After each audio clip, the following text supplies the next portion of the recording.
কেশব মধুমাখা এই না হরি না সুধা মাখা এই না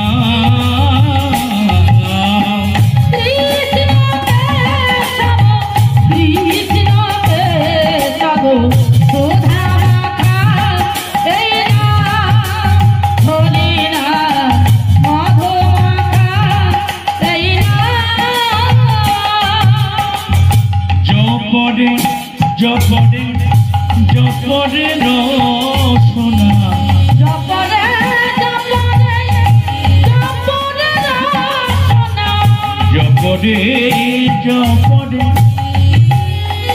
জপরে রসনা জপরে জপরে জপরে রসনা শোভা মাখা এই না হরি না মধুমাখা এই না কৃষ্ণ কেশব কৃষ্ণ কেশব সুধা মাখা এই না হরি না মধুমাখা এই না এই নাম জপ ভোলো আপনারে ঘুচ যাবে তৃষা প্রেম পরারে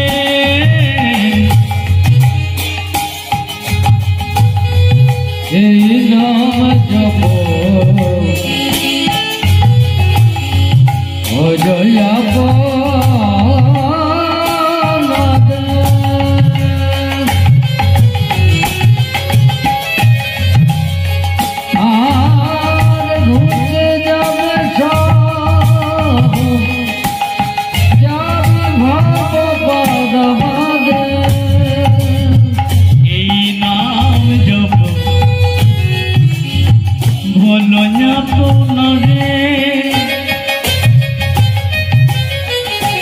ঘুচ যাবে দিশা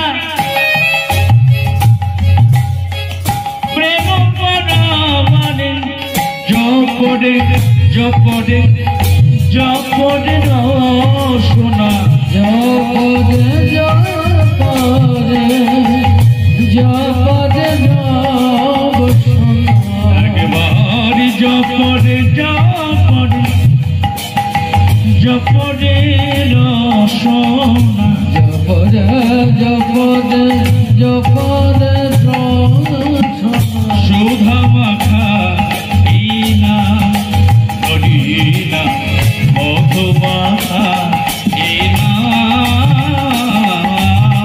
কৃষ্ণ কেশব কৃষ্ণ কেশব সুধা মাখা এই না হরি না মধুমাখা এই না কৃষ্ণ কেশব কৃষ্ণ কেশব মধুমাখা এই না হরি না মধুমাখা এই না কৃষ্ণ কেশব কৃষ্ণ কেশব সুধা মাখা এই না হরি না মধুমাখা এই না হরি না সুধা মাখা এই না। রাধেশ্যাম একটা ভক্ত লীলা তার আস্বাদন করতেই হচ্ছে আপনাদের অনুরোধে। যে লীলাটি আজকে আমরা আস্বাদন করব আমাদের এইখান করা লীলা নয়, মানে আমাদের এই বঙ্গের লীলাটা নয়। এই লীলাটি একটু দূরে যেতে হবে।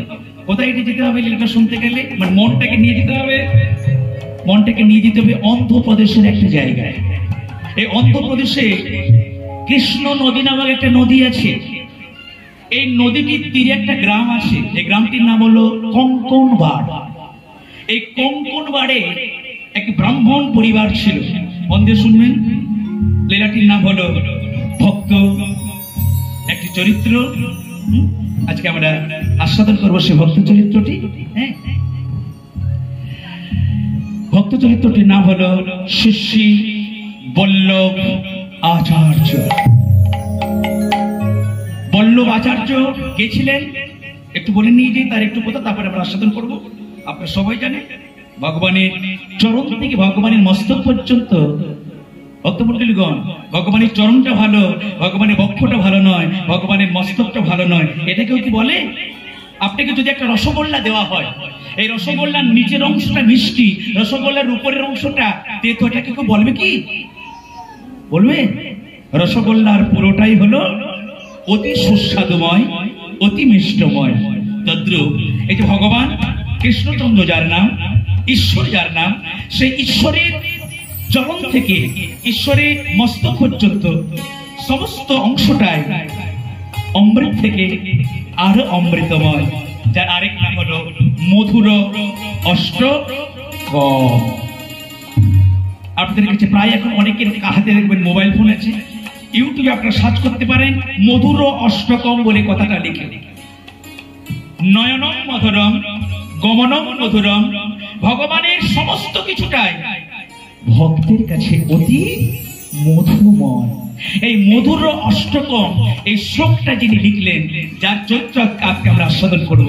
বৃন্দাবনে যার চরিত্র কথা সমস্ত জায়গায় প্রায় হয়, এই আমাদের এই পশ্চিম বাংলায় বা এই এলাকাগুলোতে হয়তো ওই ভক্তকে আমরা খুব একটা চিনি না, যে ভক্ত তিনি অনেক কিছু অলৌকিক তিনি কর্ম করে দিয়ে গেছেন। সেই তার নাম হলো শ্রী শ্রী বল্লভ আচার্য। এই বল্লভ আচার্য তাহলে বাড়ি কোথায় ছিল, তিনি জন্ম হলেন কি করে? ভক্তমণ্ডলীগণ, বারবার একটা কথা বলছি, ভাগ্য ভালো না থাকলে কৃষ্ণ ভক্ত পবিত্র সন্তান আমরা আমাদের বংশে পাবো না। এবার আরেকটা কথা বলে দিয়ে যাই, আপনারা বলবেন বারবার করে আপনাদের মতো কীর্তনীরা শুধু বলে দিয়ে যায় ভক্ত হও, ভক্ত হও, ভক্ত হও, কিন্তু ভক্ত না হলে ক্ষতি কি? ভক্ত হলে লাভ কি? ভক্ত না হলে ক্ষতি কি? একটা উদাহরণ দিয়ে যায়, আপনারা প্রত্যেকে প্রায় পুজোর সময় দেখবেন এই চন্দন কাষ্ঠকে নিয়ে পুজো করেন তো নাকি? চন্দন প্রস্তুত করে, এতৎ সচন্দন তুলসী পাত্রম, এতৎ সচন্দন গন্ধ পুষ্পম রাধা গোবিন্দ চন্দ্র সাহা। কিন্তু জানেন কি মায়েরা, এই যে বেনি দোকানে আমরা চন্দন কাষ্ঠটা কিনে আনি, আসল চন্দন কিন্তু আমরা 100 জনের মধ্যে 99 জন আমরা পাই না। বলেন কি দাদা ভাই? হ্যাঁ, আমি ঠিক কথাটাই বলে দিয়ে যাচ্ছি। এই যে আমরা ভগবানের পুজোর জন্য চন্দন কাষ্ঠ নিয়ে আসি রাধা মাধবের সেবার জন্য বা গোপাল সেবার জন্য, কিন্তু মনে রাখবেন 100 জনের মধ্যে 99 জন মানুষ কিন্তু আসল চন্দন খুঁজে পাননি দোকান থেকে, ওই নকল চন্দনটা কিনে আনেন চন্দন বলে। কেন নকল চন্দনটা পাই কেন? যারা জানেন তত্ত্বটা তারা জানে, গভীর জঙ্গলে থাকে